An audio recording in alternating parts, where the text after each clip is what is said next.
Jadi kami secara resmi sudah memasukkan surat untuk minta Mahkamah Konstitusi mendengarkan keterangan, memanggil lalu mendengar keterangan dari 4 menteri ini. Kenapa pentingnya 4 menteri ini? Karena 4 menteri ini mengetahui langsung tentang hal-hal yang terkait dengan apa yang kami uraikan di permohonan kami. Misalnya pertama, Menteri Keuangan. Di situ kami ingin menanyakan dan mungkin nanti melalui Mahkamah Konstitusi tentang anggaran bansos ini. Bagaimana bansos ini bisa melonjak di 2024, itu anggarannya dari mana? Apakah memang sudah disiapkan? Apa sudah diplanningkan? Karena tidak ada kejadian yang penting di 2024 ini. Kalau dulu di 2020 ada COVID, 2024 ini tidak ada apa-apa. Tapi naiknya luar biasa tingginya. Itu yang kita mau tanyakan. Kaitan dengan Menteri Sosial, kaitan dengan penyalurannya, perencanaan bansosnya. Apakah bansos itu sudah tepat guna? Kita semua setuju bahwa bansos itu penting. Tapi kita tidak setuju kalau bansos itu dipolitisasi. Sehingga orang yang menerima tidak berhak menerimanya. Hanya karena untuk ingin menaikkan suara paslon tertentu. Lalu yang ketiga, Menteri Perdagangan. Kita tahu bagaimana banyak sekali laporan kami tentang Menteri Perdagangan yang menggunakan fasilitas negara, terang-terangan mengatakan bahwa ini bantuan dari Jokowi, terima kasih kepada Jokowi, kita harus dukung 02 segala macam, itu sudah kami laporkan juga ke Bawaslu. Lalu terakhir tentang Menteri Airlangga, ini juga hal yang sama seperti dengan yang dilakukan oleh Menteri Perdagangan Zulkifli Hasan. Itulah yang kami minta melalui Mahkamah Konstitusi, semoga dapat dikabulkan. Tadi juga pihak 03 mendukung argumen kami. Karena kenapa ini penting?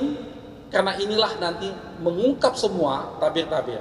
Kalau tadi ditanyakan kenapa tidak kita yang menghadirkan, nah, kita tidak punya kemampuan menghadirkan mereka, ya. Kecuali kalau nanti kita sudah jadi presiden, bisa kita hadirkan mereka. Membaca pasal 22E Undang-Undang Dasar 45. Kalau saudara juga membaca pasal 24C Undang-Undang Dasar 45, tidak ada kesimpulan yang bisa diambil bahwa Mahkamah Konstitusi lah tempat untuk menyelesaikan semua persoalan pemilihan umum, bukan saja mengenai perolehan suara, tapi juga mengenai pelanggaran yang disebut terstruktur, sistematik, dan masif. Nah, itu yang saya ingin katakan. Ya.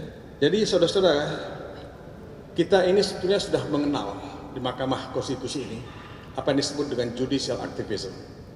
Tadi teman-teman dari termohon dan pihak terkait itu lebih bicara mengenai judicial restraint.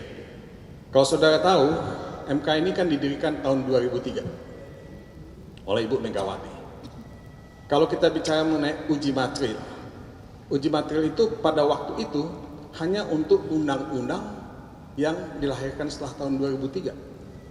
Tapi Mahkamah Konstitusi memperluas ya, kewenangannya dan menguji peraturan perundang-undangan yang dilahirkan even pada zaman kolonial. Sehingga saudara melihat uji material terhadap KUHP yang menyangkut hadzai artikelum, penyebar kebencian. Saudara melihat baru-baru ini ada putusan dari Mahkamah Konstitusi juga yang menyangkut pasal 310 KUH pidana mengenai pencemaran nama baik.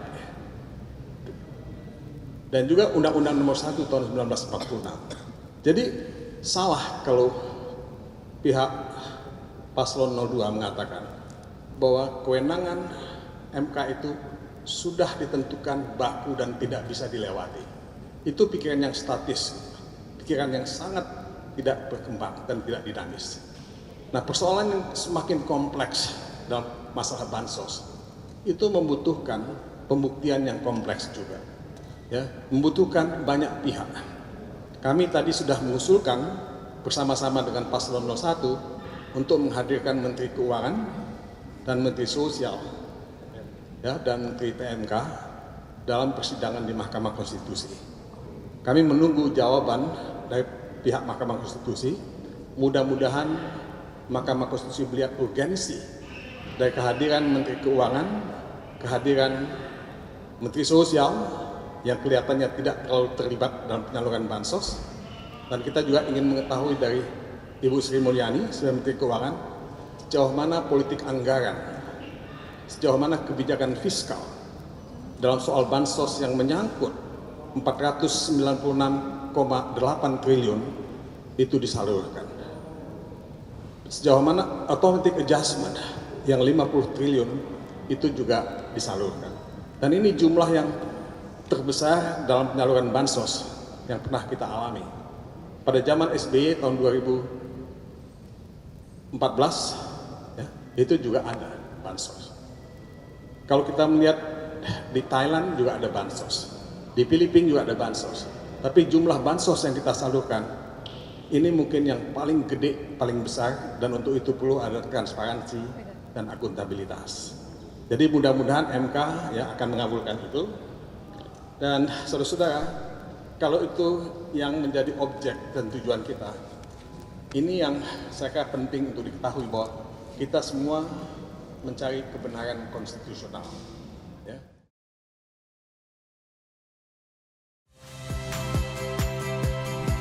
Saya Yasir Neneama. Saksikan program-program Kompas TV melalui siaran digital, pay TV, dan media streaming lainnya.